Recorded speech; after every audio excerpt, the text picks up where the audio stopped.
en RH ou en logistique, suivre les performances, c'est essentiel. Ce visuel t'indique en un coup d'œil si ton équipe ou tes performances sont dans le vert. Et si tu veux l'intégrer à tes dashboards, je te montre tout de suite comment le faire. Donc on s'était arrêté ici dans la précédente partie. Donc je vais juste placer correctement mon graphique en face, voilà.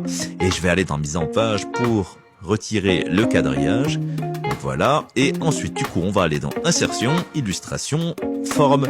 Et on va sélectionner le rond. Donc on va le placer bien au centre de notre graphique. C'est un petit peu complexe parce qu'il n'y a pas de cellule pour se repérer, mais essayez de le faire un peu correctement. Et vous le remplissez en noir. Une fois que c'est fait, on va retourner à droite. On va sélectionner cette fois-ci la partie tableau avec l'aiguille. On retourne dans insertion, graphique en secteur. Et cette fois-ci, on prend un secteur comme ça en 2D. Et on va cliquer dessus. 3, mise en forme les séries de données. On fait angle du premier secteur et on met aussi 270 degrés.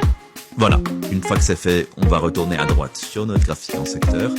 Et ici le but, donc je vais double-cliquer, double-cliquer sur la grosse partie, voilà. Et dans remplissage, on met aucun remplissage. Hop. Et dans bordure, on met aucun trait. Et le but, ça va être de faire ça pour tous. Là, donc je sais ce que je suis en train de faire. Et juste, vous gardez la grosse partie en haut.